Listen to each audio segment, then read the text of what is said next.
What you talking about? What you talking about? What you talking about, Will? It really is a time when all of us have got to start talking louder than ever. The rapid speed of, if you like, globalization for world government, world army, world central bank, world currency, world microchip population. Don't be afraid. No, be afraid. Be very afraid. The important thing is to know where they want to take us. They have to destroy the dollar, destroy the pound, destroy the old order while they've been building the new world order, the technological enslavement system. The FBI is taking on $1 billion project to gather fingerprints, palm patterns, even digital pictures of faces. Eventually, it could expand to include iris patterns, face shape patterns, scars, even information about how you walk and talk. It's called biometrics. You can't handle the truth. Time to Howl at the Wolves. It's Saturday night, December 6th, 2025 or 2025. What did they say at the Bilderberg Group, Keith? As you like it. Keith Temple in studio with me. How are you? Awesome. Great night to be here with you guys. He's no stranger to this program, Earth. He's a co-host. He is Dr. Brooks Agnew, brooksagnew.com. How are you, Brooks? Doing wonderful. First night in the new Light studio. The studio looks awesome. Do you have a name for it, you said? The Carriage House. The Carriage House. Saw the photos. Hey, Tony, saw the photos and they look absolutely great. Really like the carpet there with the wood floor. that colors right. and that. So I know you didn't do that, Brooks. So you must have an awesome wife who's very talented, very talented in that area of interior design. Oh, you'd be surprised. Hey, I have to tell you, Brooks, real quick. Well, just everybody, real quick. let me address this real quick. That's what I wanted to say. Kevin, long time listener, Kevin, man, and you rock, and I appreciate your caring about Scotty Hare being on the show. You mentioned Chad always says he's coming back. I don't live in Connecticut, and all I know is that Scotty's going to get back when he can, and that's plain and simple. It's an injury that he has to beyond surgery. He's trying to rehab. It's a weird muscle tear. That's all I can say. So that's all it is, Kevin. And Scotty's good, and we all want him back on the show. I don't think Brooks actually likes talking to me all that much. The show's always good with Scotty. He's got a great mind. Yeah, we miss Scotty. So, well, Chad, I kind of like the opportunity to get to fill in a little bit here, and I am looking forward. I know Scotty, and I wish him well, but maybe here in the new year or so. Oh, he's going to be back full force. Plain and simple. He sent me Scotty. Speaking of Scotty, real quick, Brooks. He sent me a picture of something on X that he posted or reposted on X, and it's a picture of Santa Claus with a 45 in his hand. Mm-hmm. The only problem was it didn't have proper finger discipline on the trigger. But it's Hollywood. I think it's a hole in the stocking. It's going to be lead. Mm-hmm. Yeah. Yeah, that's all that was. But yeah, Scotty is good to go. Kevin, he will be back on the show fairly soon. Speaking of just real quick before we get going on everything. You know how some things go viral, all this, and then for some reason, Brooks and Keith, it's always certain people of a political persuasion that always get shit wrong. Okay. And go off. And for some reason, these certain people of a political persuasion have a, I don't know, they have an aversion to law enforcement for some reason. And maybe I'm biased because obviously I've been around law enforcement since I was born. Tons of law enforcement friends, all this. So maybe I'm biased, but so this particular video, it's a simple traffic stop. There's really never a simple traffic stop, but dude was speeding. And I'm just saying, if you're gonna ride dirty, then don't speed. I don't understand, if you're riding dirty, why are you speeding? It was gonna be a ticket or a warning, whatever. But this dude, so this video, body cam video, went viral, and certain people of a political persuasion got it all fucked up and all wrong. So to make it quick and short, this dude was speeding. He stopped.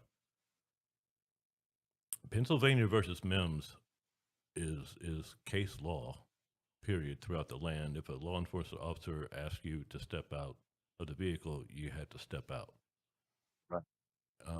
He failed to identify, so that's already a charge, and then he didn't want to step out. So when they got him out, he was obviously detained and he was hooked up. But the law enforcement officer, he's a traffic enforcement. He didn't have a cage in the back of his interceptor, so he put him in the front of his interceptor, and they're now basically trying to find out who he is and all this. And then as they're inspecting, looking through the car, they're finding all these wet baggies. They're wet. And they check on him, and he's getting a little squirrely. And bottom line, he ate all of his cocaine. Oh my gosh. For intent to sell. He had them in these little baggies. So he ate his cocaine. He was lit up miles away, and it was a slow roll pursuit. He just wouldn't pull over because he was busy eating all of his cocaine. And so they got him out of the cruiser. They put him on the ground, and by that time, he's just out of control on the ground because the cocaine, he ate all of his cocaine. And yes, they called fire rescue. And yes, fire rescue got there. But the people of a particular political persuasion with this video, they're going nuts, saying those officers let him die. That's murder. They should have Narcaned him. I mean, you can't Narcan a person on cocaine. That's true. There's nothing they could do other than call fire rescue and let them take care of him. There's nothing they could do for him. So yes, he died because he ate all this cocaine, not because law enforcement pulled him over, not because law enforcement didn't call EMS, not because law enforcement didn't Narcan him. They could have Narcan him, and it's not an opioid. There's nothing they could do for him. They should have done CPR. He was alive and breathing. It's just craziness.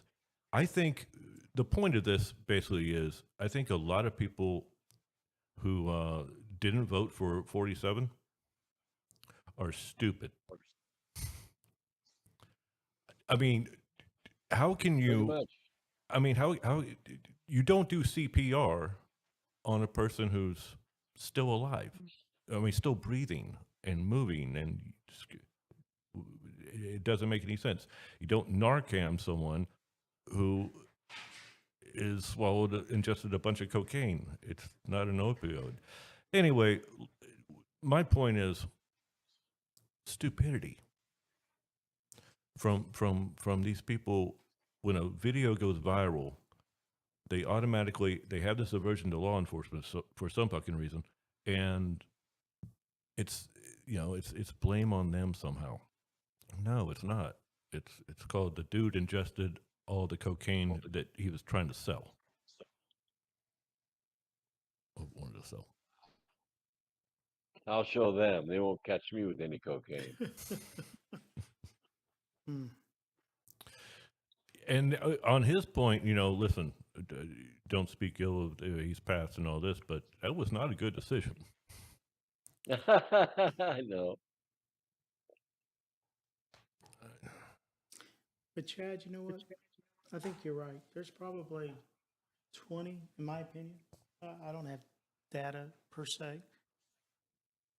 Probably 20 to 30% of the adult population in America that's pretty ignorant, And then there's some that disagree, on the left within some rational, idea, but are pretty left leaning. But I think there's more and more of the middle ground, and it's not huge percentages, but 2, 3, 4, 5% of the people, particularly the younger people, is what I'm enthused about, are starting to have enough time, and that's what I love. Is that Trump comes in 2016 and is very fortunate with the Supreme Court and runs through his challenges in his first term, and then the debacle in 2020, and then now he's engaged and fully going through, and I'm like looking at all of this corruption, all of this mess, and none of this would come forward if Trump and his administration was not in office now. It would be just steamrolling, going, and 5, 10 years down the road, when it was just way over the top of being able to be corrected. At least we're in a fight now. We're in a fight of trying to say, you know what, we've had enough. We've turned the point. We're not going to tolerate this woke mentality.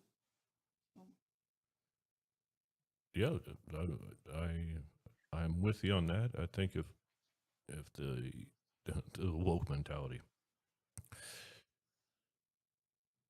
if we went down that road and all that, and it continued into hell, then I don't know. Maybe possibly Navy SEALs would be wearing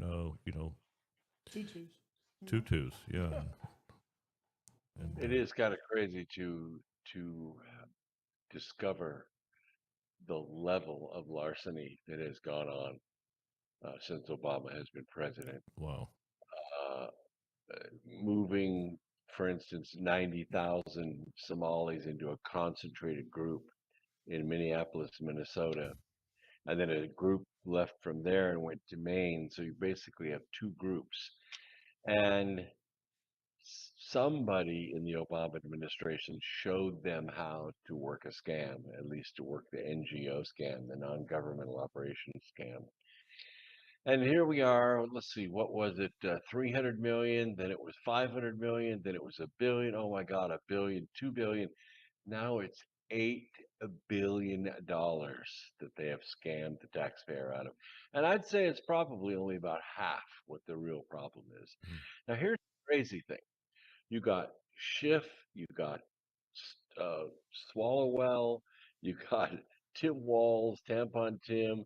You have dozens of these politicians who have been paid off, paid millions, not hundreds of thousands, millions of dollars to look the other way. And you think to yourself, where's the horizon with this criminal operation? We haven't even reached the horizon yet. Now, the scary thing to me, and I think to all Americans who might be listening to this program tonight, is how slowly law enforcement is taking. And we don't even have law enforcement for this kind of larceny. We're not made for this. This is on a scale that no one has ever seen in this country. And quite frankly, we're in shock. We're in shock. We don't know what to do right now. I agree with all that, Brooks. We have to. It's Brooks. We're not talking about one person kiting checks. We're not talking about one corrupt office, defrauding Medicare. This is an enormous operation. There was so much money. Look at Granholm gave away $83 billion in the last 67 days of the Biden administration. $83 billion. Virtually anybody who applied for anything was written a check. Are we ever going to see any of that money back? No. $83 billion that crazy Granholm wrote out of the Department of Energy. And it's just the tip. It's just the tip of what was done to us. And think about how interesting it is that Tim Walz in Minnesota, the governor, was Kamala Harris's choice, her choice as a running mate. And here he is now, 9 months later, involved in one of the, like you say, most horrendous, inept, or corrupt. The dice will fall as to where it is, which one is, but neither of them are good. And neither of them are, so it's not only Walz as the VP, the running VP, but then it's the decision of the top of the ticket to select him out of all the other leaders, Well, it's just like, it's the same modus, okay? Obama was an unknown, and he had a name that gave everybody kind of a rash anyway. So Hillary was a household name. Everybody knew she was going to be president, but somehow Obama beat her. And so when Obama picks a running mate, he picks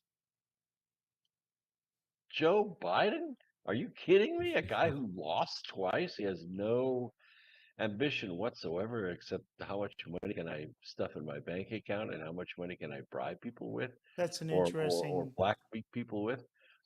And that's why Joe Biden was picked, because he had the money laundering operation in Ukraine all set up.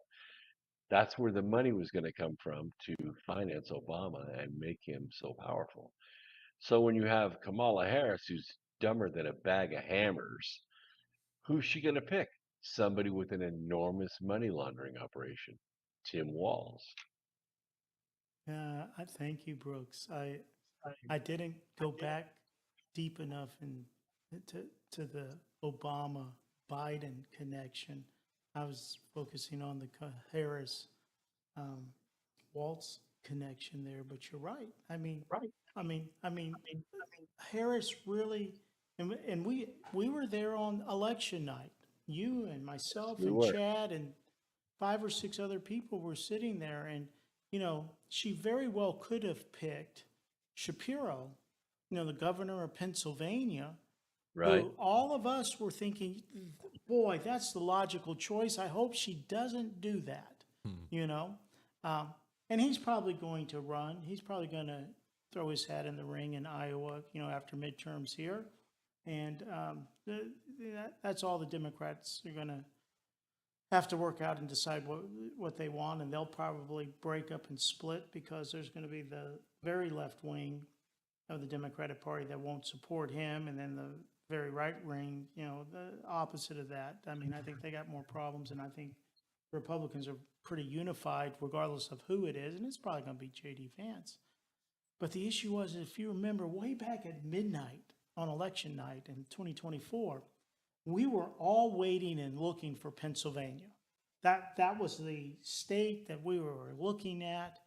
And, you know, if Shapiro was her running mate, very well might have swung that state the other way. Now, I still think Trump would have won, but it would have been a much, much closer race. Pennsylvania was what put it over the top, and then there was some extra icing and gravy in addition to that. So.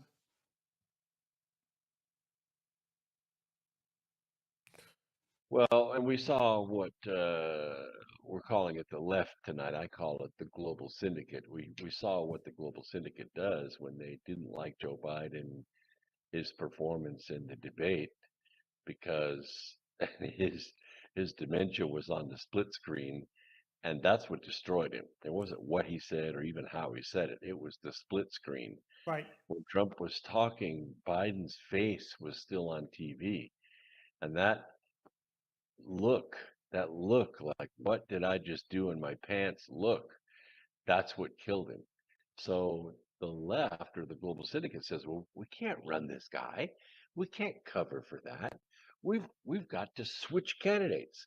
So without an election, without a primary, without nothing, they just put Kamala Harris in. And somehow, I'm sure we're going to find out how illegal it really was. They moved all the campaign money from the Biden camp to Kamala Harris camp. Did it in a matter of like a month. Yeah. That's all illegal. All of that is illegal.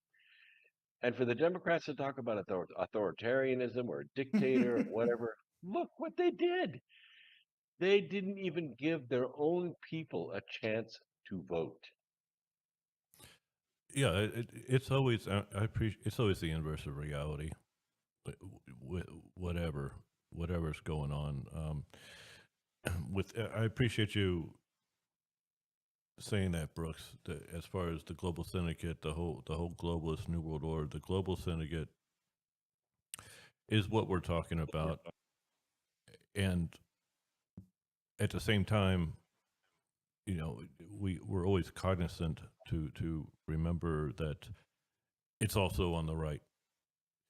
So oh yeah, that's for sure. And I agree with everything you just said, except one minor adjustment. It is not the New World Order. It is a very, very old world order. You're very correct. It's just what they call themselves. That's why I say that. You know, it's their words, but you're right. It is a very old order. You're right. You're completely right. I agree, Brooks. But the neocons on the right are part of the global syndicate. They always have been. So, yeah, they are. So I mean, they're the same damn people. Those people go to Bilderberg, they go to Bohemian Grove, they do their thing, all that. It does. That's where the donkey and elephant disappear and have no meaning whatsoever.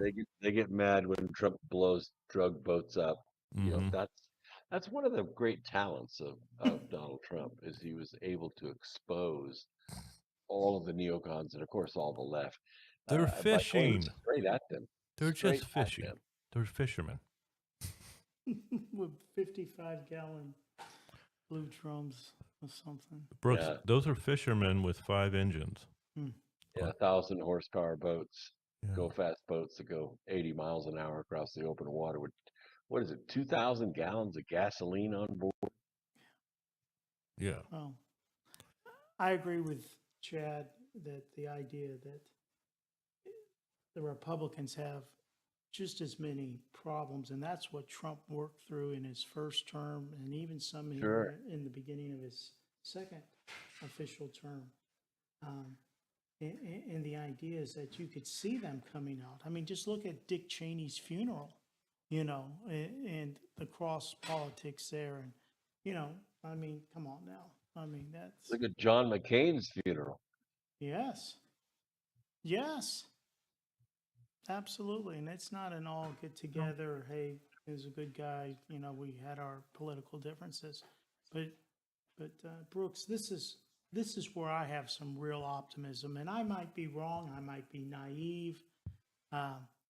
But I think this Congress lady from Somalia up there in the Twin Cities, Illegal Omar. illegal Omar, I I love it. think she's cooked. Congresswoman I, from Somalia. you know, there's always been a big protection safety net covering for, like we said, the Hillarys and the Obamas and the pretty established left Democratic Party for their corruption and their schemes. I don't think they're going to embrace her. I think they're going to let her suffer the consequences. Yeah, I think they are. I think they're gonna. I Gonna don't cut think her. they're going to waste their capital, utilize their capital to try to salvage that situation. They're going to let her fall, and we'll see where it goes from there. You know what? You speak of illegal Ohan or she. I'm just saying this because it's fact, and that's why I'm saying it. I caught a video of her speaking in public, and holy shit, I just saw this recently. It's literally a day after Charlie was fucking assassinated, and she I don't have words. I'll have to get the video and send it to you, Brooks and Keith. How evil of a person can you be to shit on someone who was just assassinated and applaud it? Yeah. And you're a member of Congress. No, she's not. She's a member of the UN who has little Somalia been brought into those twin cities that put her in. I'm with you. But you know, but she's not. In my opinion, she's not an American. Her allegiance is not to America. Well, I don't think you don't have to convince any of us of that by any means. You're right. But it's proof. It's proof once again. When this and I know everything's changed, Brooks, but in 2009, when this show started, I would get hell for saying that the MSM is controlled and bought and paid for. People did. I don't see any bias in the news. They're reporting news. No, they're not. They're reporting what they're supposed to be reporting, and they're telling you what they're supposed. But that's come a long way now. People from 2009 now, people are seeing through the forest of mirrors. But if this is just more proof, once again, if a sitting congressperson just defecates on someone who was just murdered the day before,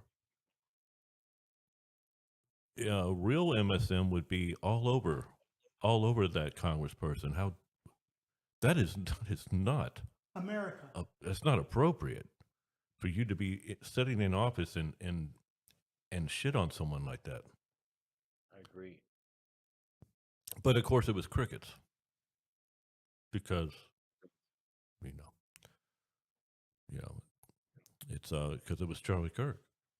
Well, So it's somebody needs to have the courage and the resolve to strip her of her citizenship, expel her from Congress, and deport her from the country. And by the way, confiscate all of her money. Yes. Yeah, Because the truth came out about her refugee status. She was a refugee, but it was because she was a member of the ruling aristocracy. And the people were going to kill them for corruption and for oppressing them. The people were going to kill that family. So they escaped and they came to the United States. And then they reapplied that aristocracy over the Somali community. And I think it's a turning point. I don't think we're going to tolerate it. I honestly am optimistic that there ultimately is going to be some accountability for this, and you know, and where it leads and those types of things. So, Brooks, let me ask you a question. Keith and I, while I was cooking dinner, uh, we were having this discussion, and there's this. It's all over MSM. Well, who owns them? The global syndicate owns them. Part of the global syndicate. Yeah. Well, expand. I'm just saying they're selling this, and selling this. And by the way, Jake Tapper, the the pipe bomber is a black man. Yeah, he is. How the hell do you go on TV and say he's a white? Well, the picture of him is anyway. That's how insane the MSM is, that they'll actually. I mean, but what I'm saying is, they're selling this idea that midterms, MAGA is just divided and MAGA is cooked and blah blah blah. Keith and I were talking. We're not. I don't think the country, Brooks, is going back to bullshit anytime soon. Yeah, you're probably right. And the indicator is social media.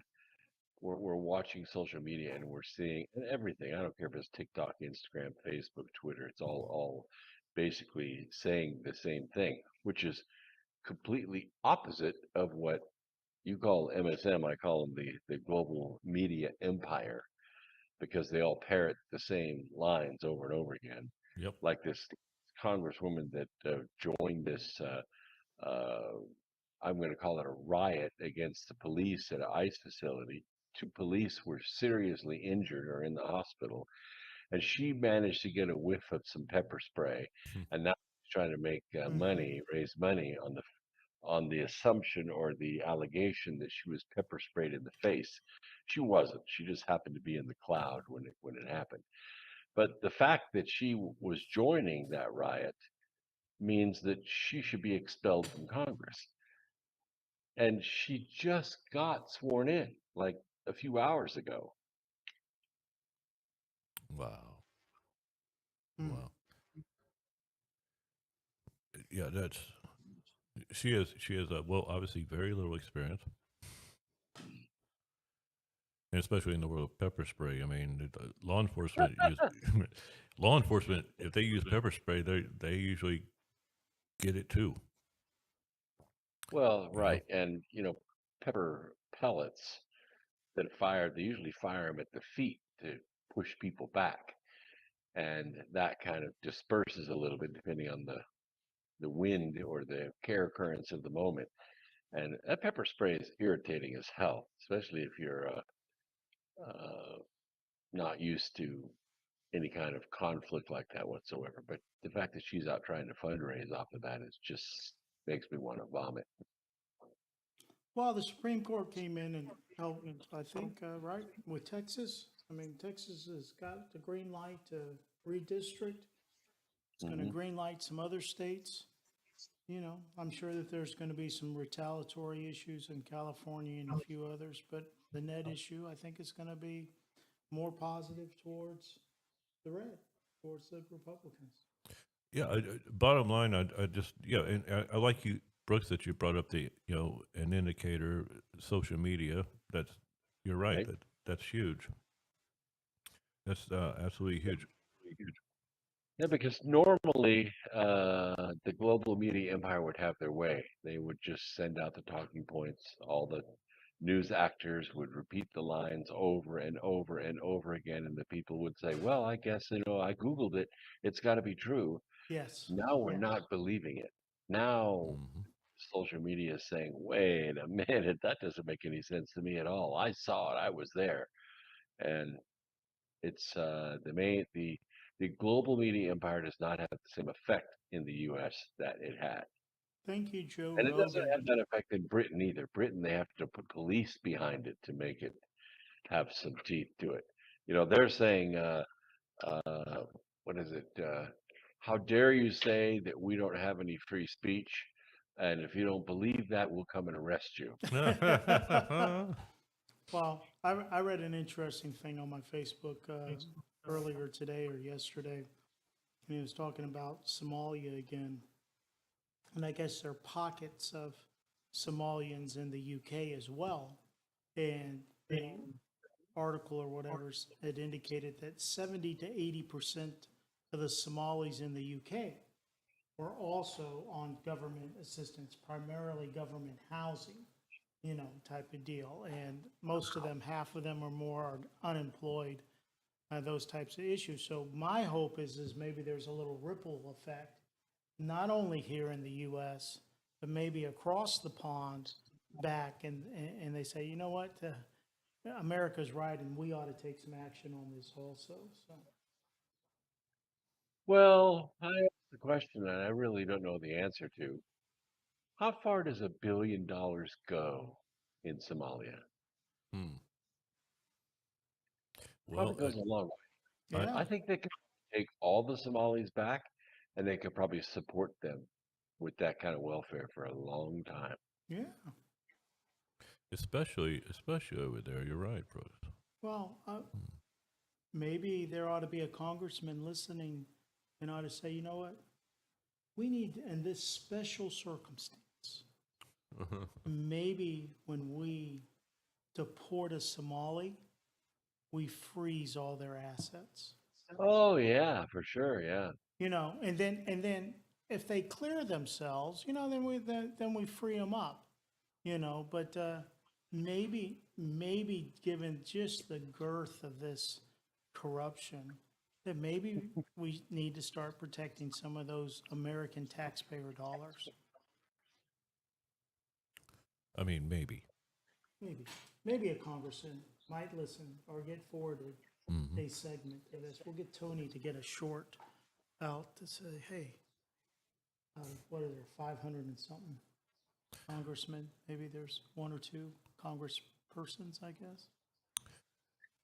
One of the next shorts should be exactly what Brooks just said. That damn it, Brooks, I'll have to go back and listen to it, but it made us laugh.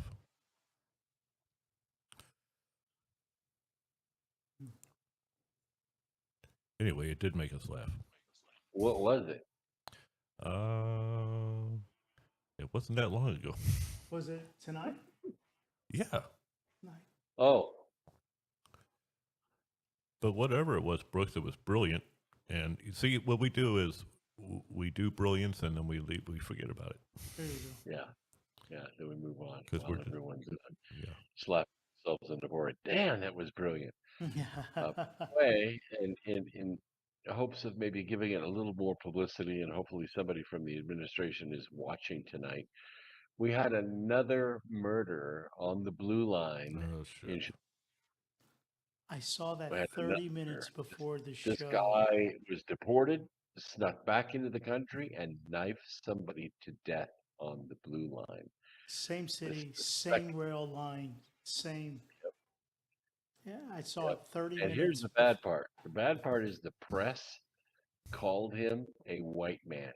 No. Oh yes. They Jake They Tappered listed him. his race as white. Wow. Wow, is this coming because they're reading a teleprompter and somebody's putting that in? Now I'm just. It's just they're stuck in their 1984 script, Keith. So they'll just tell you bullshit, like they told you on 9/11. They told you bullshit.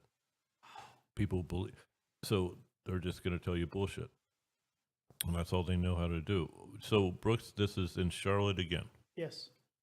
In Charlotte on the same train, the Blue Line, the one white people do not ride after dark.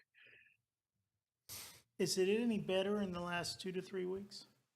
Is there video of this again, like with the woman who was? Oh, sure. Yeah, the Transit Authority has it on film, and I don't think they've released it yet. This is before the film is even being released.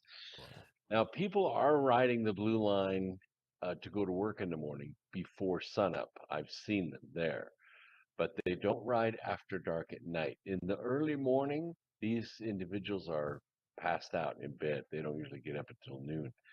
But at night, nobody white rides that rail because you're going to die. I suggest they only ride the red line.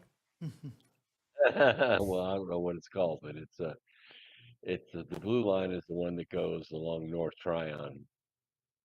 And does it doesn't, from what I briefly read and what I'm hearing you say, I mean, motive does not appear to be a mugging, burglary, type situation. Again, it seems to be some race-based issue. I mean, there's just no clear. There is a seething rage against white people that is bubbling up everywhere. It's really, really bad in Charlotte. When ICE was here, it took a pause, just a little pause. They arrested a couple hundred in a weekend and they thought it would quieten down. And then ICE left and they don't realize there are 150,000 illegals in Charlotte. 16% of the freaking population. It's horrible. Pretty much the same thing in Louisiana, but when ICE showed up in Louisiana, the people came out with signs supporting ICE. Thank God you're finally here. They were taking selfies with them and bringing them lemonades, and oh yeah, they were so happy to see ICE. It's like delivering them from evil. Wow. 16% of the population. 16% of the population in the Charlotte metro area are illegal aliens. What do we That's have? Crazy. What do we have here in Jacksonville, Keith? The largest city land-wise in the country. We have a little over 1 million people. A little over 1 million, and I was surprised to see that was. It's really grown a good bit. I mean, I think it's in the top 20 population-wise now. We have 2 area codes. We now have 2 areas. It's stupid. Yeah. Charlotte is the 9th largest metro in the country. That's what I wanted to ask you. What's the population of Charlotte with 16%? Charlotte proper is 1.2 million, but then it also, because you have exurbs like Gastonia, and you have Valentine. Technically, these are not Charlotte, but they're part of the metro. Mecklenburg is a big county anyway, but there's so much concrete inside of 485 that it's really just sprawl. There are no natural boundaries like mountains or anything like that to prevent it from spreading. So that's why it's the 9th largest metro. Plus, it's a banking center. Yeah. Right. Banking center, Bank of America, Wells Fargo Bank. It's Chase, also a Manhattan. tech center. Right. Well, it was in that golden triangle that, a decade Well, the Golden ago. Triangle's east of here. That's Cary and Raleigh. That's Yeah. an older population. By far, more money, more political power. Everything is here in Charlotte. Absolutely. Charlotte's not the capital of North Carolina, but it is the economic driver of North Carolina. Is Carolina one of the states that is turning over data to the feds? Like, there's like 21 states that are not, which is an interesting whole concept. Here we got a federal program of food assistance. And we're now going through and we're looking at the corruption and fraud because the states implement it. And now the states, certain states, do not want to turn over the data, right, to the federal government to be able to oversight whether or not the federal dollars are being utilized correctly. And just to make sure that dead people and more than one person and illegals are not getting benefits. Right. The 29 states that cooperated, they found something like an ungodly number. It was a huge number of dead people that were receiving SNAP benefits. And there were many, many people in the hundreds of thousands that were receiving 2 sets of benefits. Right. So they were receiving double checks. And this is just the 29 states that agreed to cooperate. The 21 that did not, and it's kind of funny because the USDA has power over these checks going out. They just cut them off. cut off checks. Let the They just states cut off deal the with check. it for the month of December and January. And then, Right. I mean, that's my If the opinion. states want to keep giving illegals SNAP benefits, let them write it out of their own pocket. Right. One of my favorite films, Richard Dreyfuss, Let It Ride. Right. Yeah. Just interesting.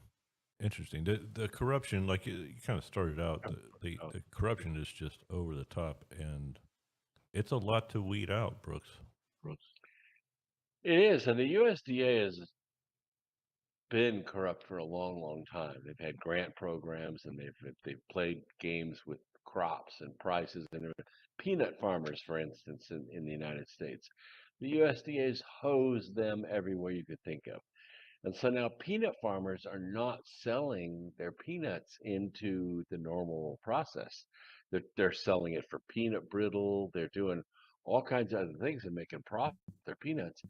And normal big ag peanuts are being starved out by the farmers themselves. That's like Same thing with beef. Beef, big ag has gotten insane, and the prices have gone through the roof. And they also tell the ranchers how many cattle they can raise. So they limit the market to keep the prices high. Well, big ag, or not big ag, but the ranchers have started teaming up and forming co-ops, and they're selling direct to the people. damn So straight. they've cut the meat packers and the middlemen out. They're making more money. The people are buying beef cheaper and getting better grass-fed beef. So I'm glad you mentioned that. it's game on. I'm so glad you mentioned that, Brooks, because that's exactly. I support cattle ranchers so much, and you're right. They're teaming up together and saying basically, okay, we're doing our own thing. We're fellow ranchers, and the grass fed beef, folks. If you haven't had grass fed beef, it changes everything. And you're right. Oh, yeah. That stuff you buy in the store that's all blonde and marbled and everything looks great. All that corn-fed beef, it's No, not good for you. that's GMO corn crap. Or worse. You know, All like- show up with hormones and vaccines and Hmm. no. Grass-fed beef is the way to go. Now it looks different. It's a lot darker, richer red, and oftentimes the meat's a little bit more chewy than what you would normally find, like in your Kroger's or your big chain stores that buy the unionized beef. But it's better for you. Much better for you. And you know what? Segue real quick while we're talking about meat. This show is sponsored by. I'm just kidding. But Brooks, I have to tell you real quick. Lieutenant Keith Temple by the way, you do know Brooks was Air Force, right? Yes, I Okay. do. What was your rank again, Brooks? Air Force? I was E4. E4. Okay, so we got Air Force and Navy in here, and we also have Was Scotty, was he in the military? Maybe not. I was thinking Scotty might have been in the military. no. But last week we had it was all military fare with you and Amy. But what I'm saying is, so what am I saying? I'm piggybacking off of what Brooks and I were just talking about. Talking about meat. We're talking about grass-fed beef. Yeah, Americans. That's what the show's about. Is about Americans. And I'm getting to it, Keith. If you go don't for interrupt it, me. and I'm gonna go pop that cork over there. Well, all right. I'm gonna do what's called in radio terms back in the day on terrestrial radio as professional stalling until Keith gets back, because I want him to hear this. I'm here. Well, what are you doing? I'm gonna go pop that cork. No. I'll open it. I got it, man. Keith wants more wine. Ah, So The thing is, I'll just professional stall until Keith gets his earbuds back in. And I'll open a bottle of wine. Ooh, multitask. Yeah. All right. So, Brooks, what we got going on, I think it's December. I don't have a calendar in front of me, so I'm going off of maybe memory. The December 20 show would be the show before Christmas. Mm-hmm. All right. So, on that show, Keith Temple and I hope Adam Earth is here for that night, but he's already, cheers, he's already had this before plenty of times. But Keith and webmaster and producer Tony have never had this. So the main dish, there's other stuff going on, an awesome burrata salad and roasted red onions. But the main dish for that Christmas dinner show, it's going to be venison. Oh. Tenderloin fillets. I can already tell this cork is going to be an asshole. Brooks, it's a little bit vulnerable and transparent for me because I grew up just outside of New Orleans, and a lot of my high school classmates are very big hunters. And for them to know that I've never really had venison in my life, I support them. They Facebook and shoot, a lot of their hunts and things like that. And I told Chad, I said, I am so looking forward to this, to see, to branch out. Very, very special talent to cook venison where it's tender, because venison doesn't have any fat like beef does. Totally lean. Yeah. Tenderize it and make it juicy. So it really takes a skill to be able to cook it right. But Brooks, you and you've had venison. Oh yeah. Usually I end up making hamburger because it's the easiest to do. Well, I mean, it's these are going to be. This is tenderloin fillets, and so it's just like having a regular beef fillet, and super lean. Oh yeah, And I'm going to make a beurre blanc sauce that goes over the tenderloin. So with the red onions, that'd be awesome. Roasted red onions. Yeah. Roasted red onions sounds weird to people. Try it. Look up a recipe for roasted red onions and all that. It's too cool for school. Well, Brooke, I want to go back on this issue about grass-fed beef because Yay! Hey, there you go. Because I've seen, across my social media, more and more of these small ranchers doing that and talking about a quarter cow and a half cow and those types of things. And I'm seriously thinking about buying a deep freezer, to do that. And, for the listeners out there, I mean, just kind of look into it. I mean, there's several reasons that I want to do it. But the idea is that, you can't really engage in that if you got your refrigerator freezer that has, 2 or 3 cubic feet. You really need 5 to 10. Well, you can buy, varieties. You can buy it from Good Chop, from Moink, from Omaha Steaks. I mean, there are all kinds of companies that will sell you, 16 pounds of meat a month, and it's all good stuff.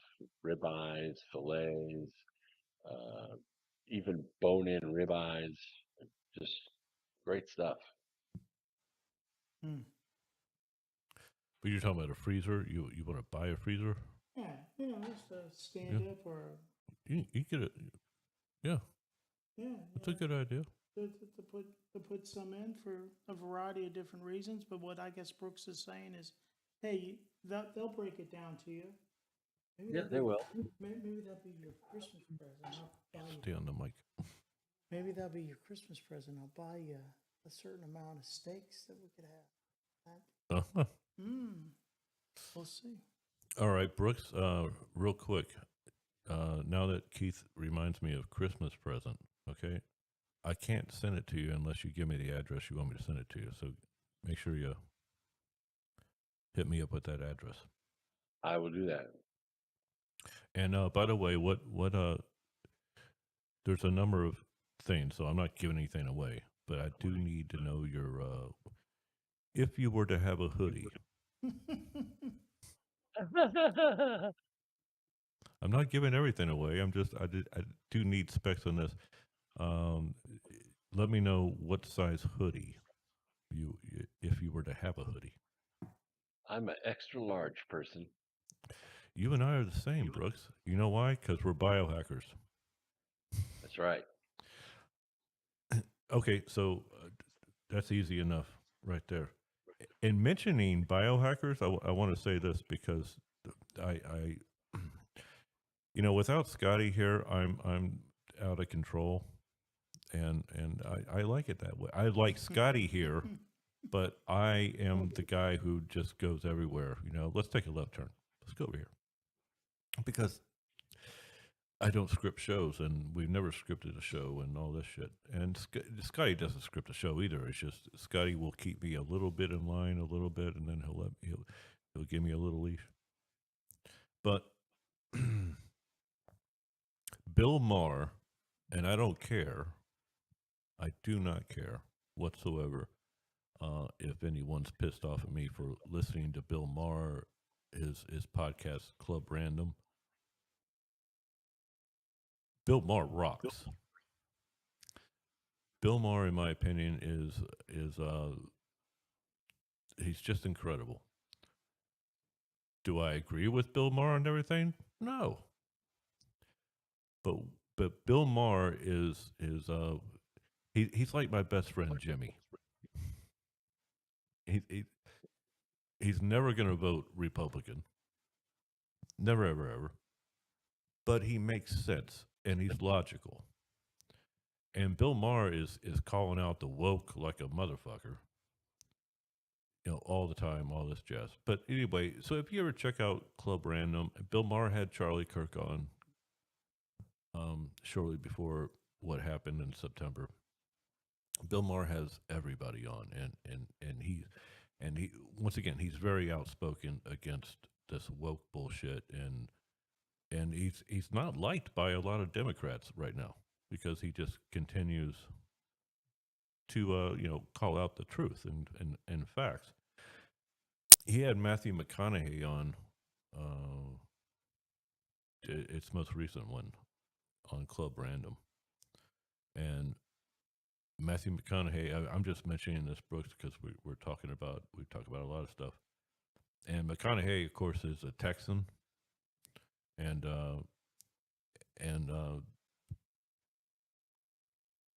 is a really cool dude. He's a great actor, cool dude, and loves America and all this shit. Good stuff, good shit. Brooks, I did some research because I'm looking. I was looking at the comments when I'm watching the Club Random podcast with McConaughey. Mm-hmm.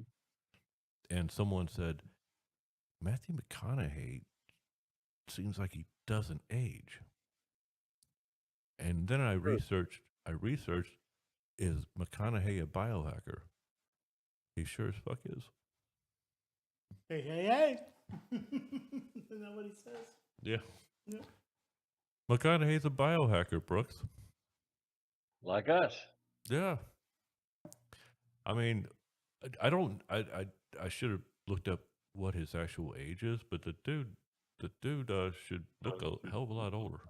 Yeah, no, I bet he's in his mid to late 50s, isn't he? At least, and he probably looks 45. Where's the Google machine? I'll do that. I'll take on that. Adam Earth's not here. All right. By the way, folks, hopefully Adam Earth is on the show again next Sabado Noche. What did you say, Brooks? Well, I was going to say, what amazes me about Matthew is he was pretty aggressively losing his hair for a long time, and then all of a sudden, poof, he has a full head of hair again. He did it naturally too, by the way. I found that out through my delve of him being a biohacker.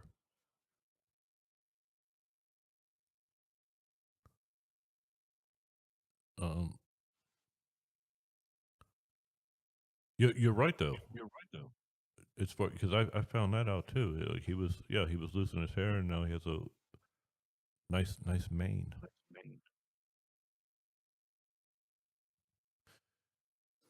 I'm working I have on a it. nice I'm hat. probably not spelling his last name correctly. Well, that's where you just speak it in, Matthew McConaughey. I don't know how to spell McConaughey. Brooks McConaughey. Yes. I'll get it here. MAC. I got that part. McConaughey. It's searching. You just ask Google chick. You know. Before Google, I am. Thank you, bro. Before Google, I love it. I'm gonna let it sit here for a bit. But, Matthew McConaughey is actually 100 years old, folks. Keanu Reeves may be pretty old too. I'd look him up. There he is. Matthew McConaughey. That was close. He was born in '01. 56 years old. All right. That's what I 56, said. Is I told you he was going to be in his mid-50s. And I got a great picture of him here. You know, maybe a couple years old, but brown hair and a brown beard and a smile. He looks like he's 40. That's probably. Yeah. He's doing wonders as a biohacker. And I stopped aging at 56. There you go. It's incredible. It's incredible. NDA. NAD. NAD. NAD. NAD. There you go. True Niagen. There you go. I read this week, Brooks, that Elon Musk came out when he had heard about all this corruption in Minnesota and such, and he had made just a general comment. And, you know, he's a pretty bright man. And he said, of the $38 trillion that's in U.S. debt, he said something like 80% of it would have been his estimate of how much of it was fraud, abuse, corruption, inefficiency, those types of issues. 80%. 80%. I mean, It's time for Trump to say, well, I'll tell you what we're going to do. We're going to write a check for $10 trillion, and that's it. The debt's paid off. Yeah. You know what? You bring me to it's not an impasse, brothers. You bring me to something. What is it? A segue. Yeah, something, right? The real president of the United States, first real president, we had a real president of the United States in 2016, and then they fucking took him away from us in 2020, and then we got him back in 2024.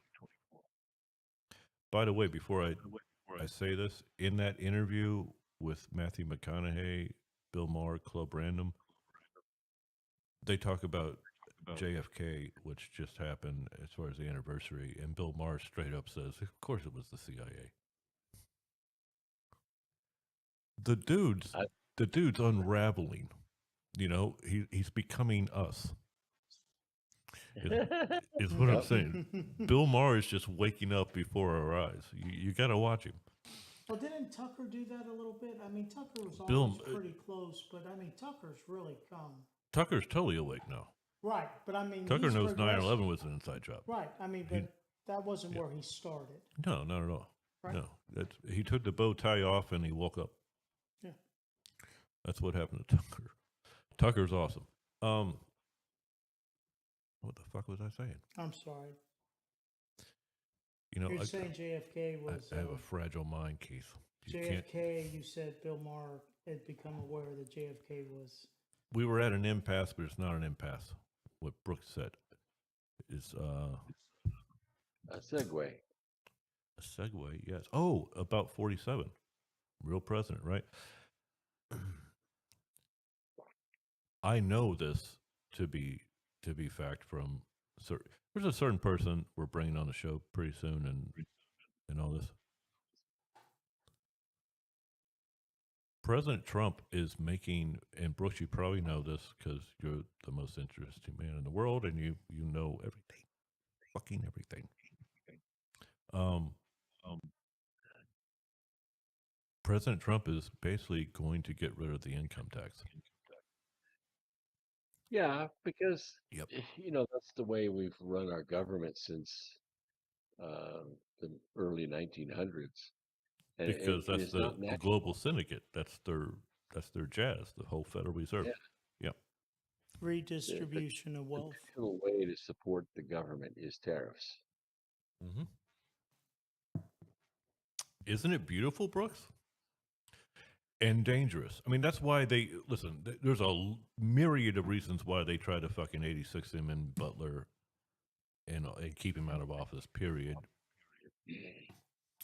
But one of the huge things is that thing that happened in Jekyll Island in 1910 and came into fruition in 1913, and that whole IRS bullshit.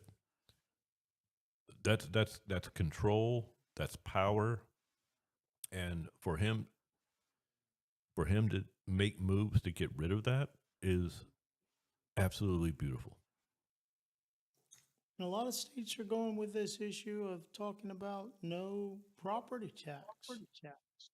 For people over 65 years old Right. who have their houses paid off. I like that, but as far as him getting rid of the federal income tax, I think that's big, right? it's beyond measure. That's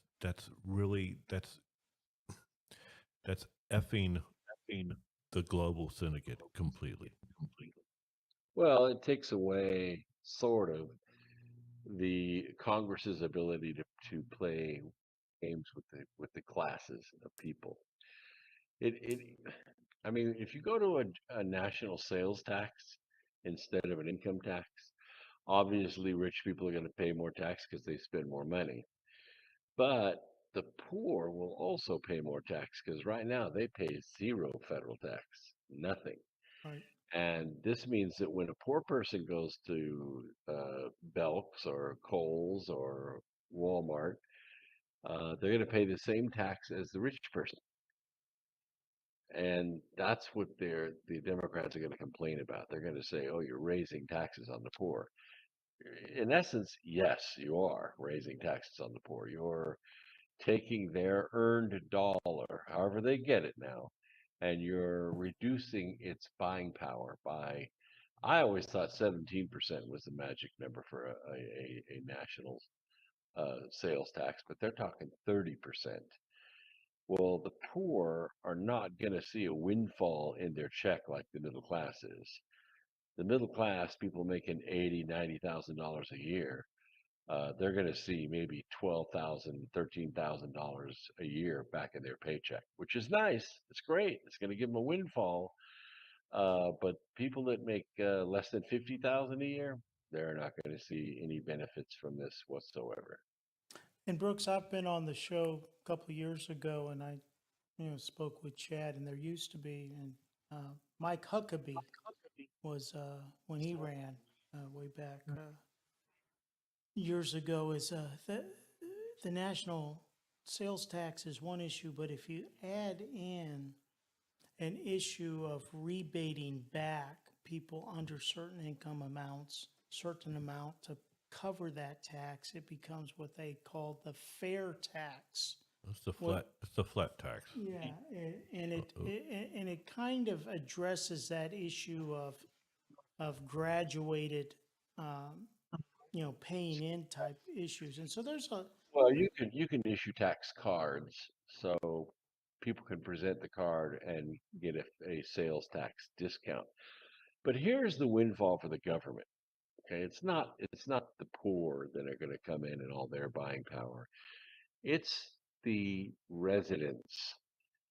It's the residents. It's the 30 million tourists we have in this country at any given moment. They also will pay the sales tax, which they don't pay at all now, at all.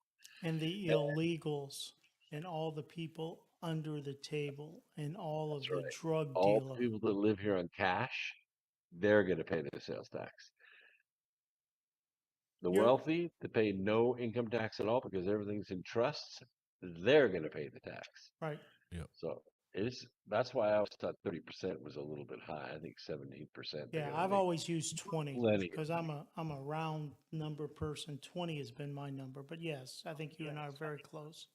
And I've never heard anybody talk about that, about a card where you have basically like a debit card or a Visa card, and for the first $20,000 or $30,000 of your purchases, those are tax free.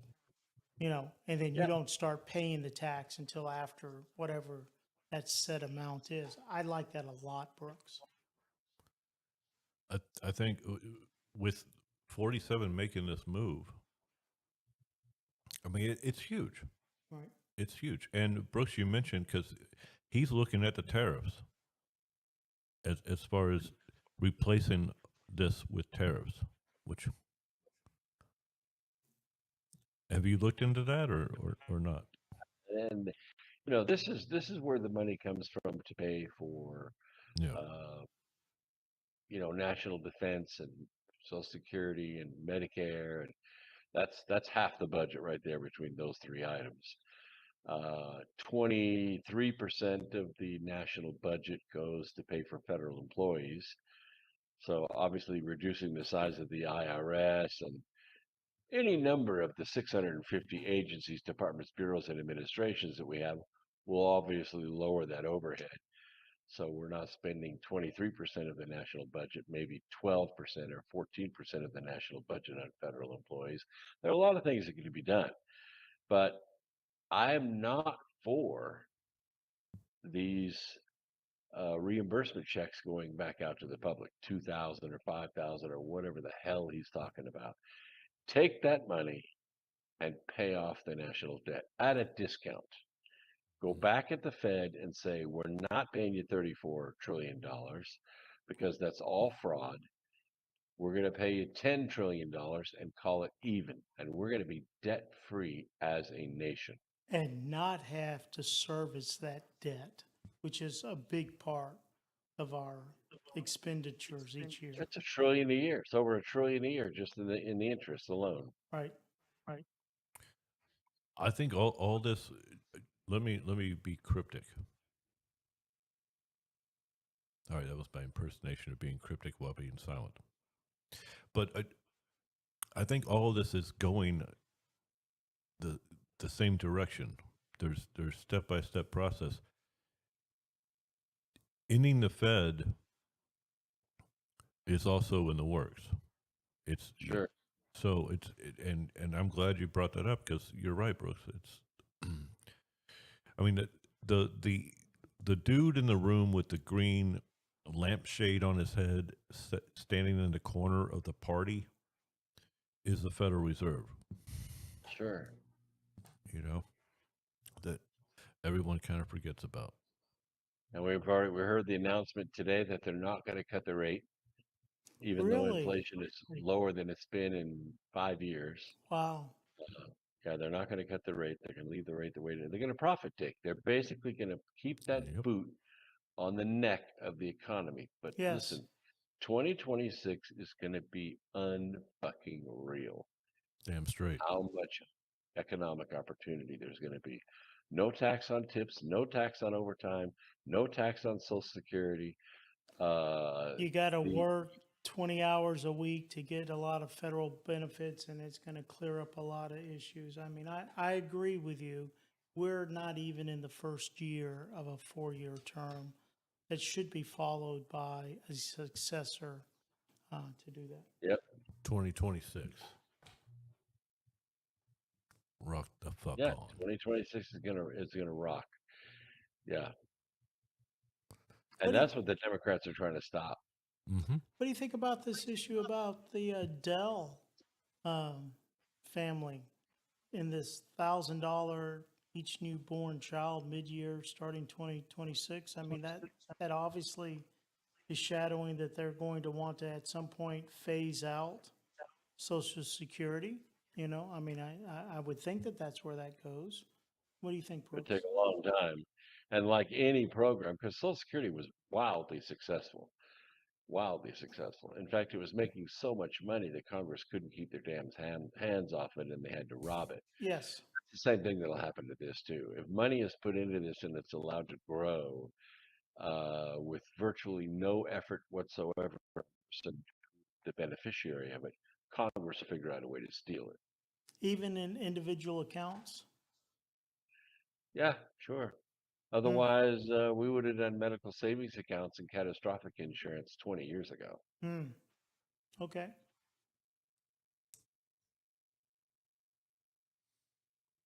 Wait, years ago.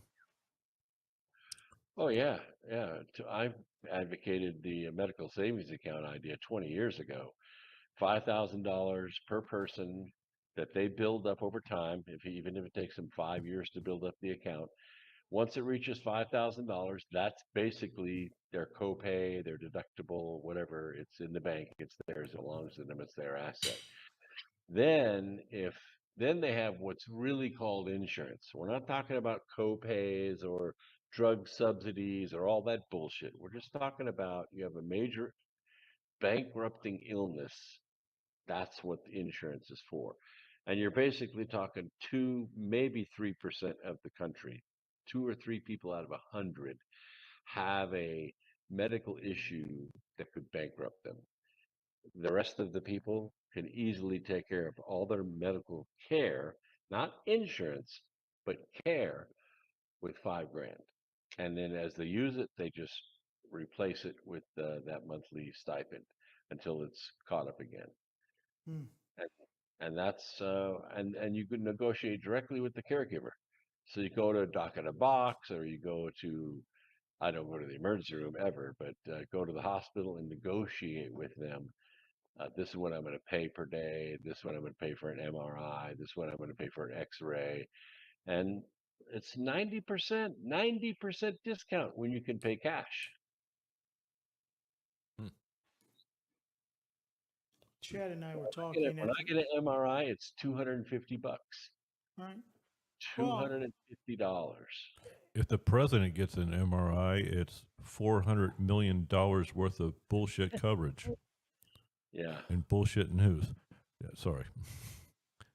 He got his MRI. He releases, it's crazy. But go ahead, Keith. I'm sorry. well, no. Well, but you and I were talking before the show that there are so many levels in so many areas that this woke ideology has permeated into, and whether or not it's the medical system or the retirement system or the school system, the best thing that's happened is the shutdown and the basically dissolving of the Department of Education on the federal level. And Brooks, I think that's kind of what you're alluding to, is that the idea is that there's an awful lot of bureaucracy that really could go away. And my perspective is that when it goes away, it can't be ineffective. You can no longer graft and steal and be inefficient because there's no cash going into that to steal from.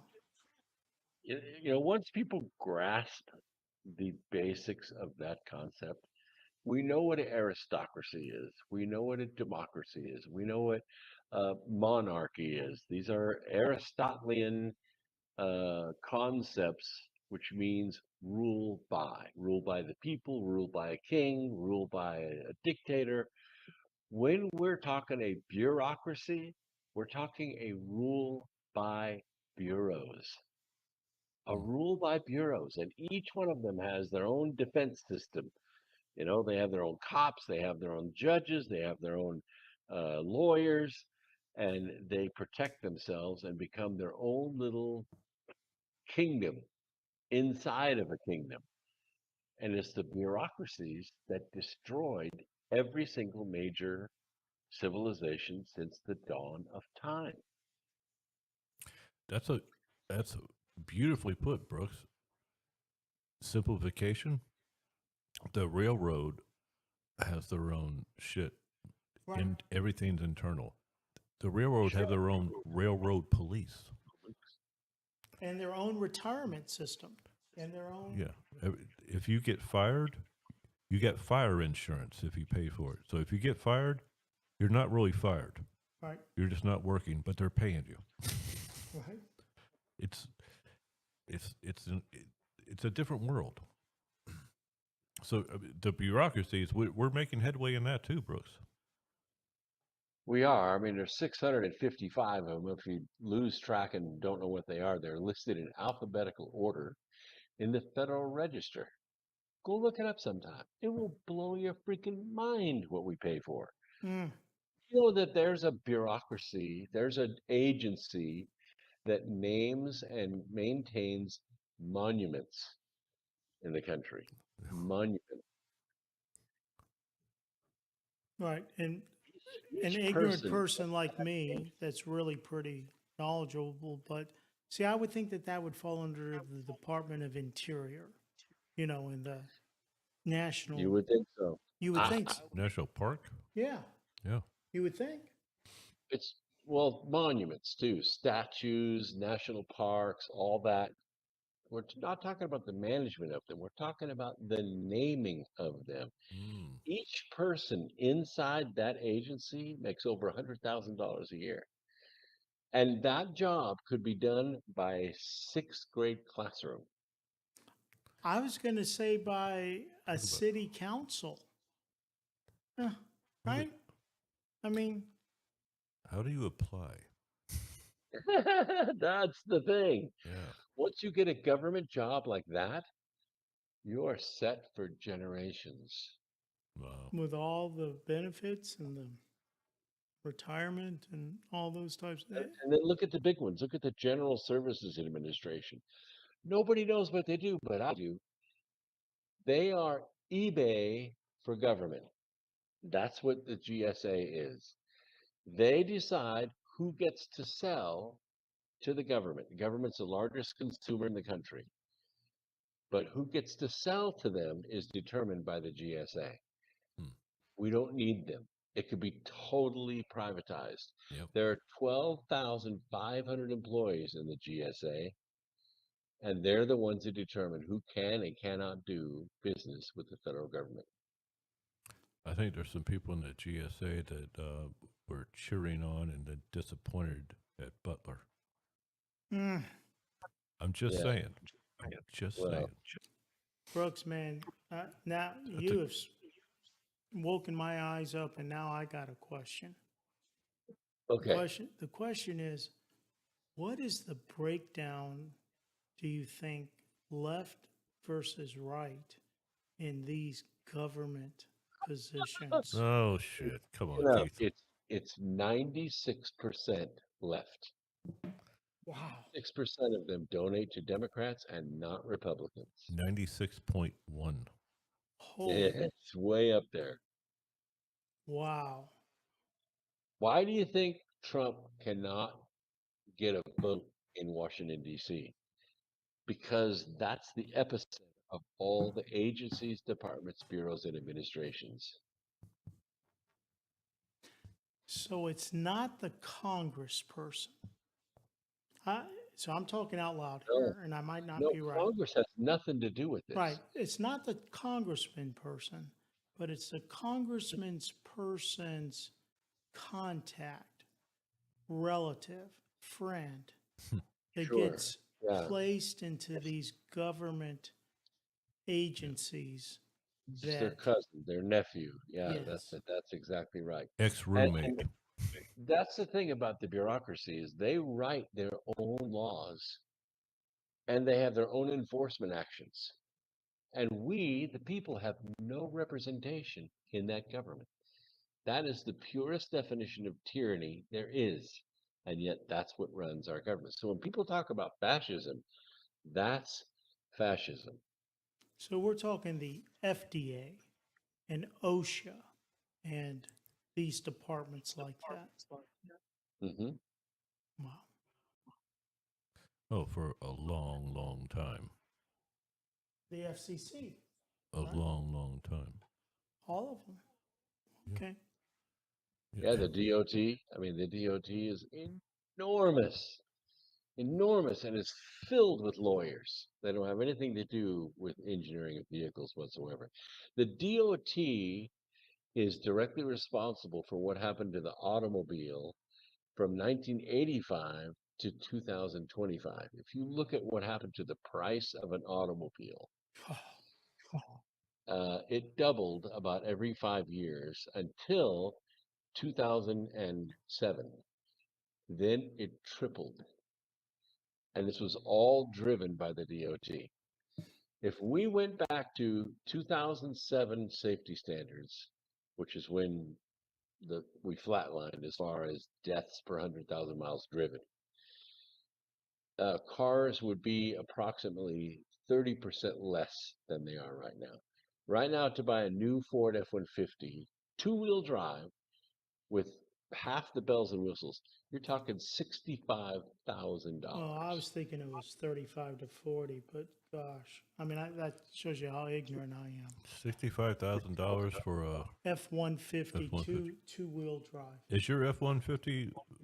Is that your F-150? I have an F-150 I bought in 2018. It was a 2016 model, and I paid $22,000 for it. Two-wheel drive. And you're saying that increased cost is government regulation under the umbrella of safety? Yes, under the umbrella of safety. DOT and what we call FAFSA. It's the National Highway Traffic Safety Administration, NHTSA, and they don't have any engineers. They're just lawyers. There's a problem there. You think? Yeah.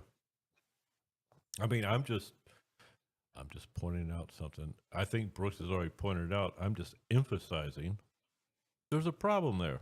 We don't have engineers, but we have lawyers. Trump Tower. I went to Trump Tower during transition from the 2016 election.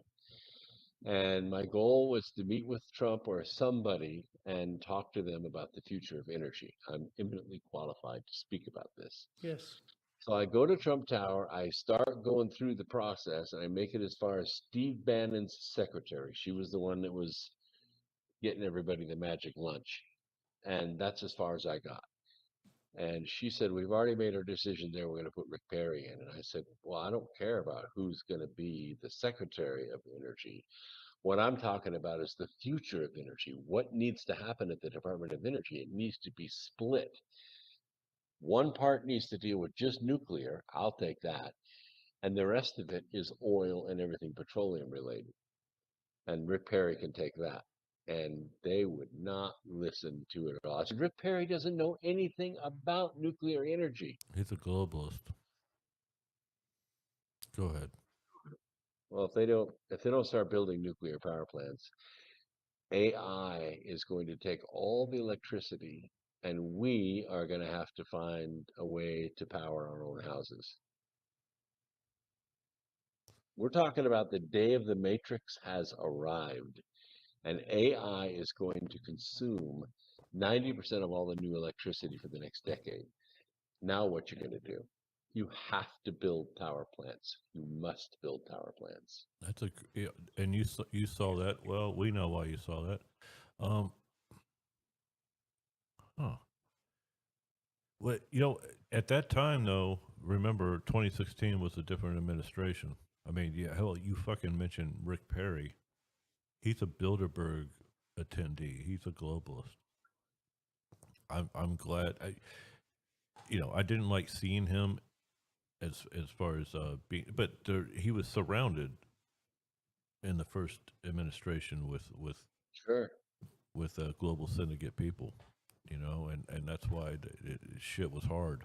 Well, You And can't blame Trump at all, and I know you're not. I'm But the not. issue I'm is, saying- right, the issue is that what do? You got one that's totally corrupt and one that's marginally corrupt. And so you go with a marginally corrupt group, right? I mean, I think Trump was a Democrat for early part of his life. he's just been awake all of his life. Right. He's been awake, but he's been a Democrat, and then I think he switched over. His and- father was one of the founding members of the John Birch Society. Right. He's been awake for a long time. He knows what we know. He's doing what he can do. He's doing shit. 2016, 2020. It's good. It's good. You know, hindsight, it's good that they stole it. Yes. It's good. It just delayed shit that he was going to do. As Brooks said, it gave him 4 years to try to figure. 4 years he had to see the battlefield, the terrain, to see how bad even the Republican Party was, to root out a lot of the rhinos. Right? Oh, And yeah. for the country to wake up even more. And for the country to wake up, spend 4 Yeah. years working out of D.C. Waiting to get shot. and then return back, right? And as far as I'm concerned, I've never seen a more effective politician in his first year of a term. I mean, that's just, I mean, he's Well, gotten more done. That's because this is his third term. Right. Yes. His first term, he had the wheels of power. His second term, he was in exile, but he did not rest even one day. He met with his cabinet, he put his team together, and when his third term began and he got the wheels of power back in his hands, he immediately, within 24 hours, started implementing what he had been planning to do for 4 years. And the result of that is we are becoming exposed to the tremendous amount of graft and inefficiency and corruption and waste and abuse of our government. Yeah, and because now the people are screaming for action, you have these insurrectionists, seditionists, who've come out and said that the military needs to refuse to follow illegal orders. And of course, everybody's got their hands in the air like this, going, "Well, what's an illegal order?" The answer is anything Judge Boasberg says is illegal. Anything Judge Merchan, anything Judge Smith, or these activist judges. There are about 227 of them. There are over 400 separate lawsuits against the Trump administration. That's what these permanent or these temporary injunctions and these universal injunctions, these are what the judges are saying is illegal. And that's what the military is supposed to, actually any government employee is supposed to refuse to implement, because the judicial cartel is becoming all powerful now. This is their new strategy. And once we wake the people up to what this new strategy is, they can't do it. It has to be done in secret. It has to be done cryptically, like these six, the seditious six. Nobody knows what the hell they're talking about. You connect the dots and say, this is what they're talking about. Yep. Well, let's take the National Guard in D.C. Trump puts them in. Then there's a local judge that says, no, that's not right. And then that gets overturned. And then another one comes back and they say, no, that's, hey, can't have the D.C. National Guard in. And then the Supreme Court comes in and says, no, yes, you can. And so I hear what you're saying, Brooks, is what they're saying is when there is a judgment from a judge or a appellate group or something that favors the left, then Trump's orders are illegal. But when they go through the entire judicial process, The issue They're is, not. Trump's orders were perfectly legal. Yes. You know, DC is unique. DC is unique because of an act in 1790 by Thomas Jefferson. Uh, Thomas Jefferson became aware that the British were applying pressure to the American military to do a military coup against the president. And so what Jefferson did is he prevailed upon Congress to give the president sole control over the National Guard in DC so that he could call them to his defense should there be a military coup against him. And that stuck for forever. And that's what Trump capitalized on when he mobilized the National Guard in DC. He had carte blanche with them. He could put them on the streets at a moment's notice because he has control over them. When he went to do it in Oregon, when he went to do it in Seattle, when he went to, except for Kenosha, Wisconsin, because the governor had said hell. But until the governor gives the go ahead, Trump is actually up against a legal barrier in putting National Guard into a city. Now, he's just doing it by sheer force of will, but these judges do have a little bit of history behind them or precedent behind them to be able to stop the National Guard from going in. But the thing about it is, in most of these areas, the National Guard is having such great success that Trump is winning the people over. And that's yes. the judges begin to fall The apart. midterms, as Chad says, that, you know, I mean, ultimately that's it, is do the right thing and the voters will come. And really, it's us. It's us. It's Earth Radio. It's X Squared Radio. We're the ones that are creating the noise. And when we scream really loudly and really clearly, Trump hears it and he acts on it. Very well said, Brooks. Yeah. And by the way, I think most listeners know, but Brooks, you got to remind everyone again. You mentioned X Squared Radio. That's well, you know, later on, very soon. It's on Sundays, right? And It's on Wednesdays and Sundays at 8 p.m. We've been here now for 20 years in the same time slot. And the audience has grown and then been cut back because Google destroyed everything we built on YouTube for a few years. It takes a while to recover once they put it all back. yeah, same here. It's back and all that stuff. And it takes a while to come back when they go to war against you like that. But I'm not alone. There are lots and lots of stations like that too. But we've stayed. We stayed. I wasn't relying on it for income, so we were able to stay through the lean times, and now we're back, and the audience is growing again, and we talk about the same things we talk about here for 2 hours on Wednesday nights and Sunday nights. I'm also on Monday mornings on a radio program called Awake Nation, and I'm on Tuesday nights on a rather irreverent program called Toxically Masculine Tuesday. Awesome. It's a roundtable of 4 guys, and we are all very sharp on the latest and greatest news stories. And we've built a hell of an audience of people who just like to hear it raw. Damn it, Brooks. Invite me on sometime. Rock on, bro. I want to go off.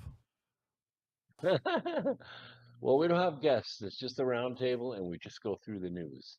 Well, damn it. So we talk about, what Ilhan Omar has done, or what Illegal Omar. Hmm. Her name is Illegal Omar.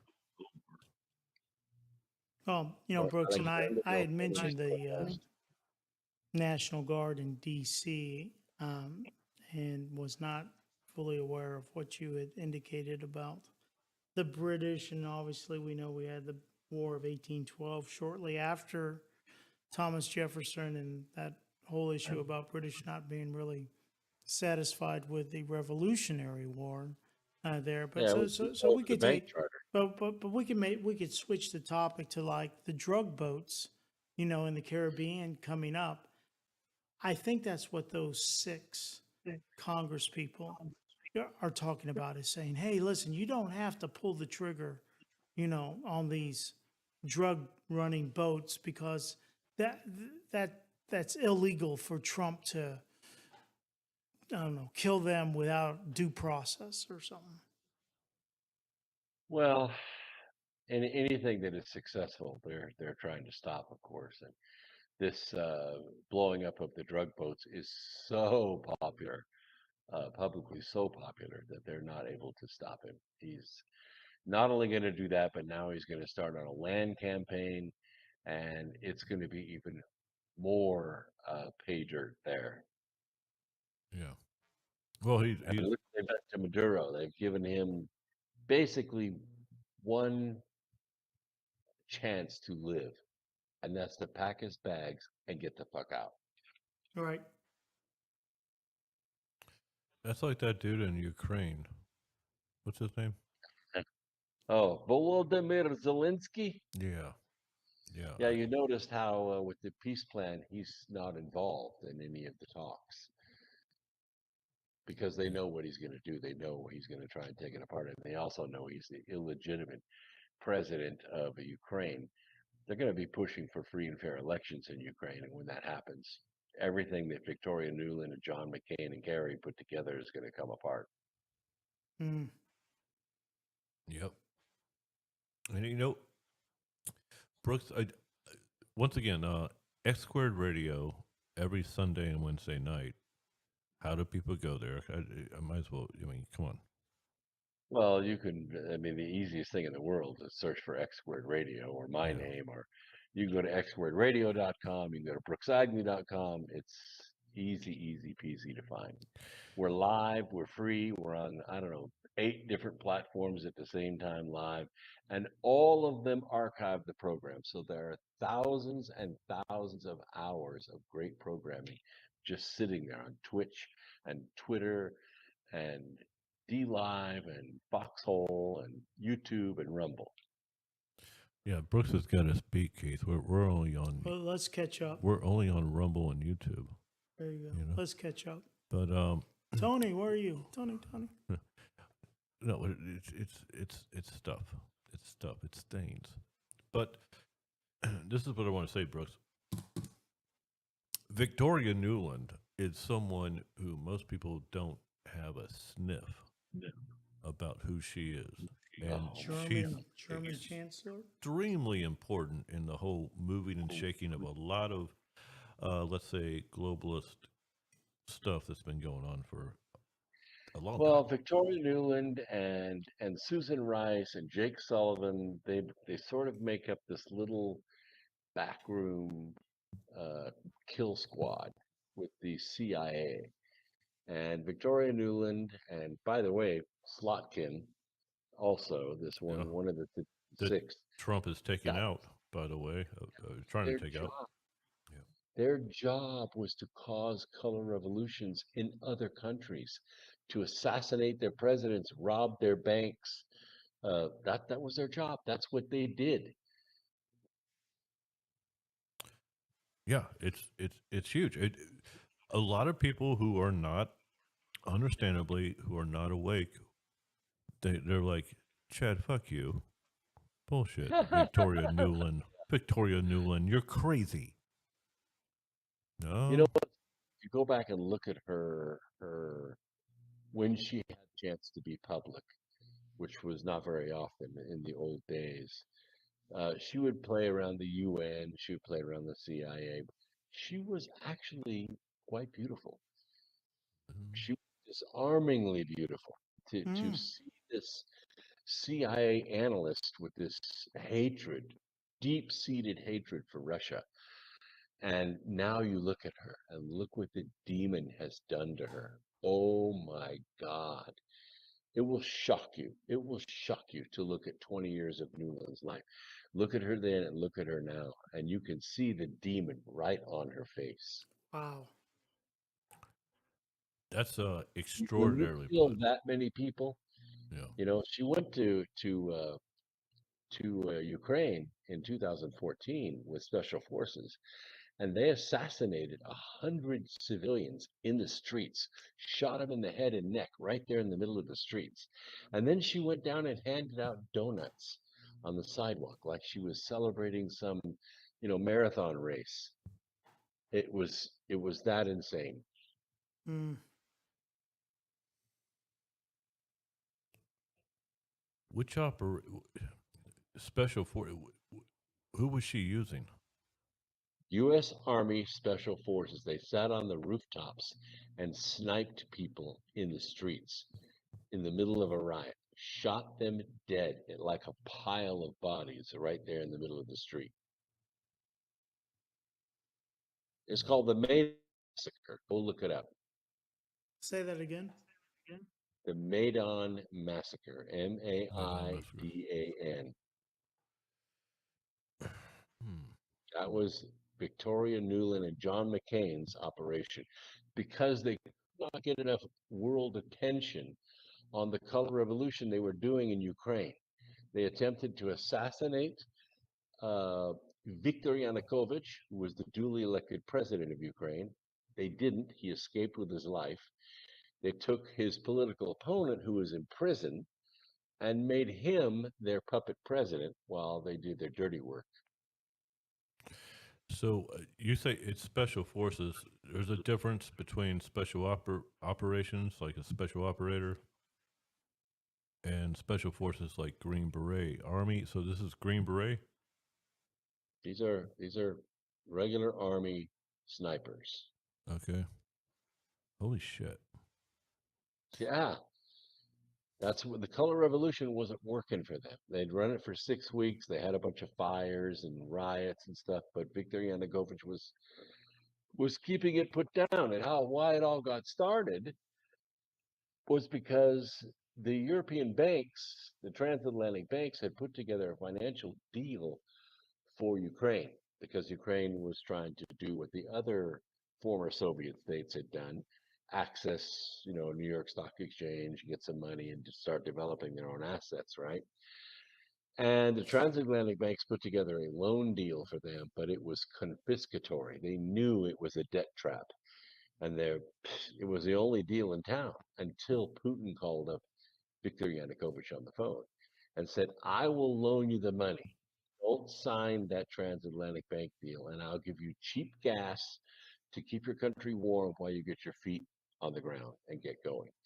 And Viktor Yanukovych signed the deal with Putin. And that's when McCain and Nuland moved in. Just absolutely amazing. And by the way, look at this. We talked about it on the beginning half of tonight's program, but McCain, he supposedly is an elephant. No, he's a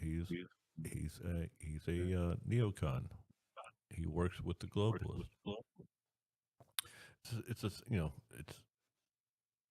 It's amazing. You know what, Brooks?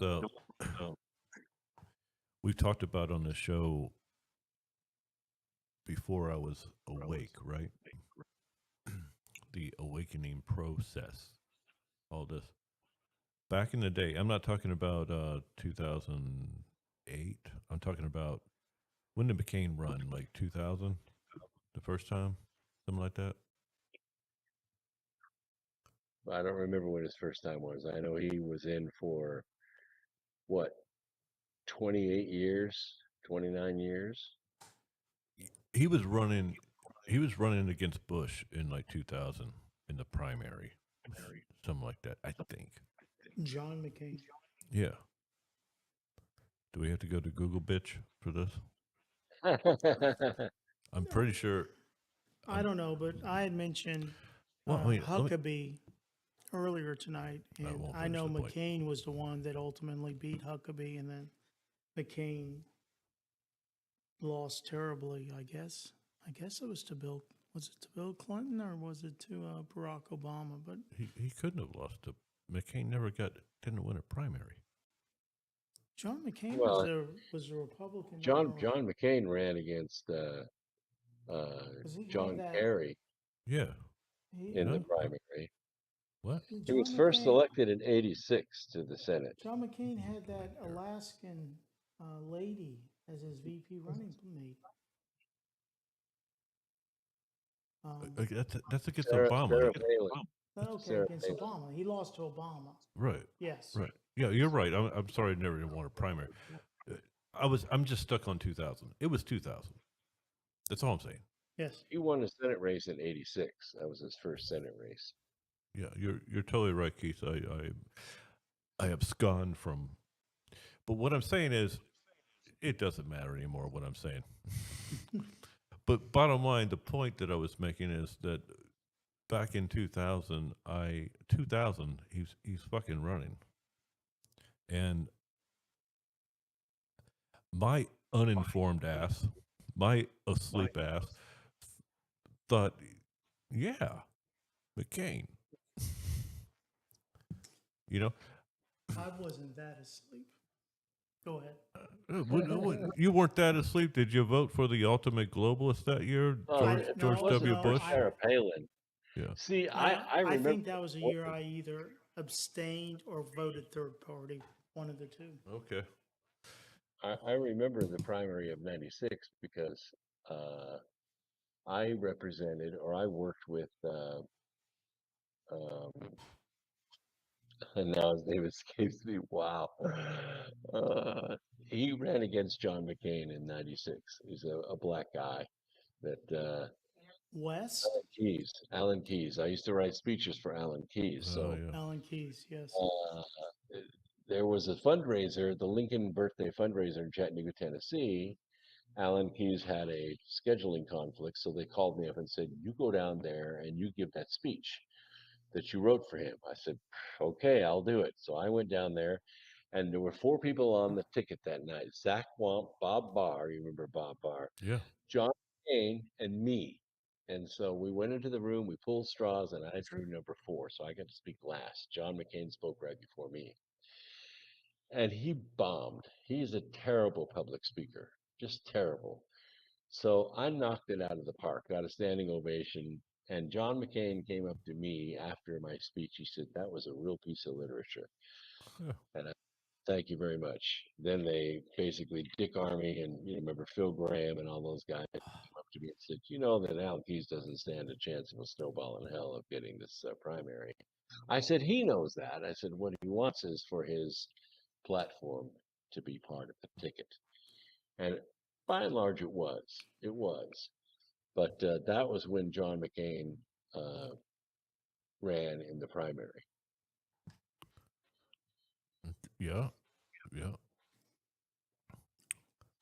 I never voted for John McCain. I don't remember. I could look up, but I either abstained from voting that year, or I voted third party. If it wasn't for Sarah Palin, John McCain would have never shown up on the radar screen. She was dynamic. From Alaska. Yeah. Mm-hmm. You know, you can see Russia anyway. Isn't it amazing how old jokes, old shit, you know, just a little snippet and boom, people, you know, you can remember that. I can see Alaska from my, but I mean Russia from my. I think Putin said I could see Alaska from my. It's at 12 miles, Bering Strait, about 12 miles. Yeah. Yeah. Jeez Louise. Hey, Brooks. So,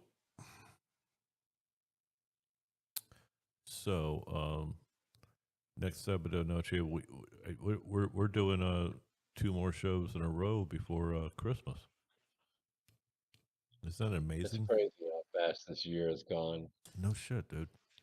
I mean, seriously. No, there's a lot that's gone on, and it's like, I thought it was April. I cooked spaghetti one night, and it was April, and now it's effing December. Crazy. You know? How far April fucking went away. You know? I'm just the other months too. I'm not banging on the other months.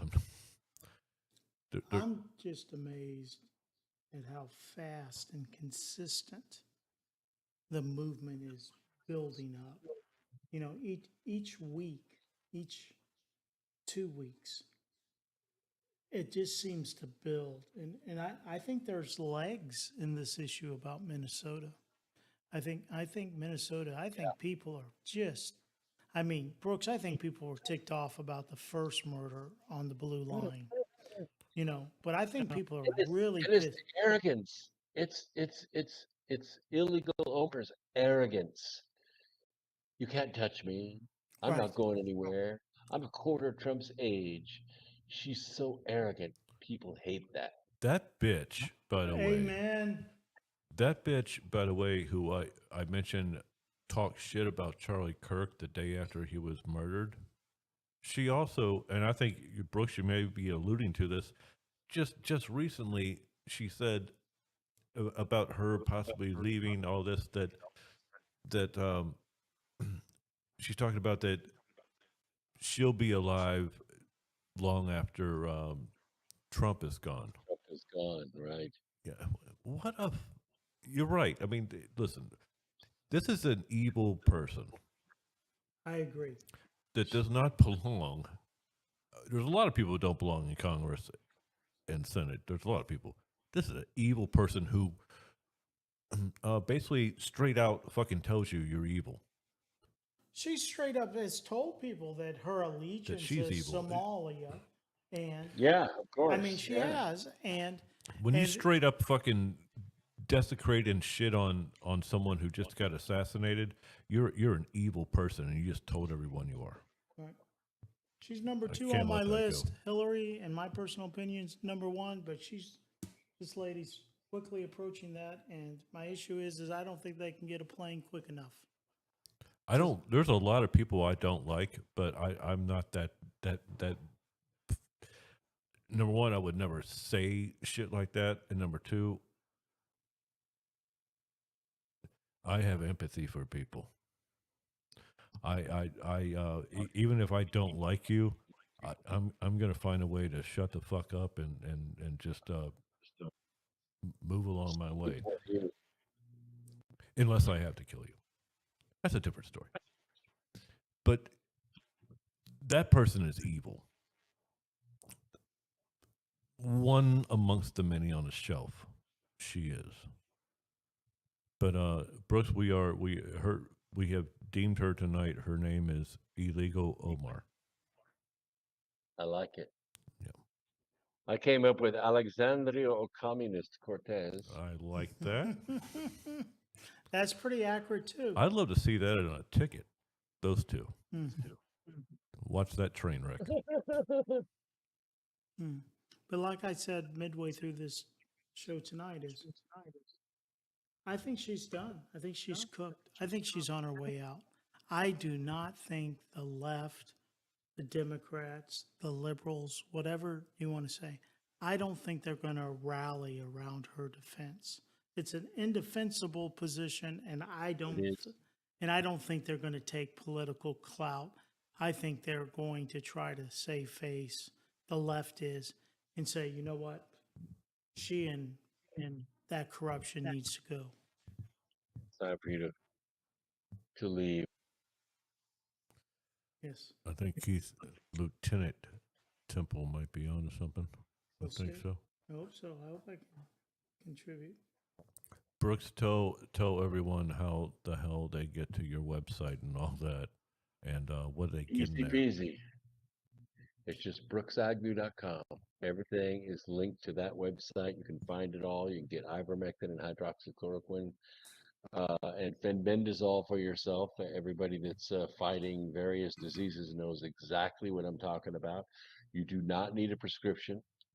And there are other great things like True Niagen and other things there to help you biohack the way we do.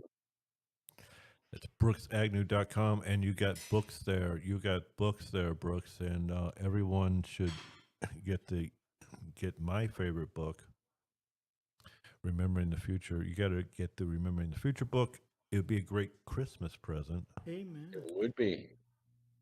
And it can help. It can help people. Journaling is the real deal. Sure. It really is. And so That's Brooks, how you manifest the future. that's right.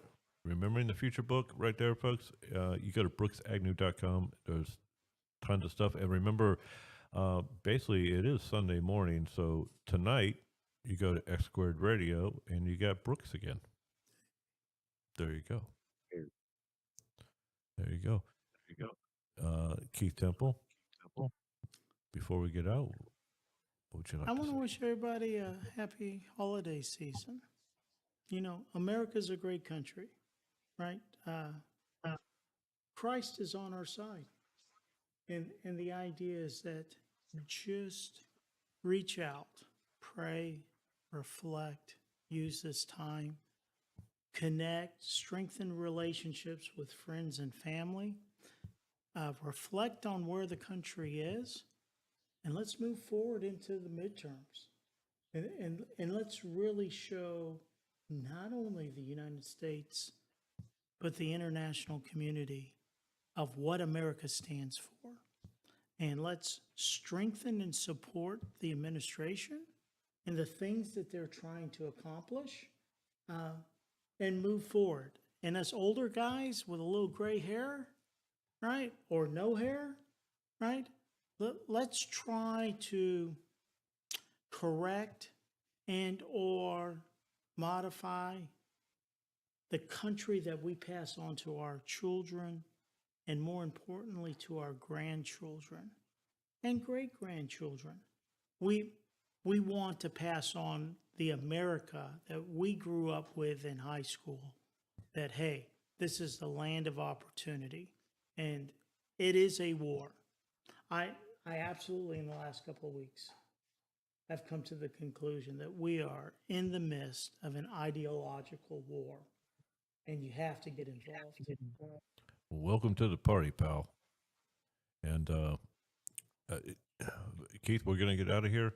And you just heard Keith Temple, Brooks Agnew. Get your music ready. Oh there man, and I get stuff. to dance? But not just you gotta wait for me sometimes. But okay, just go ahead. You'll get it down pat at some point. I in time. will. I'm working on it. Brooks, great talking to you again. And Brooks Agnew, brooksagnew.com. We're gonna do the get out now, Keith.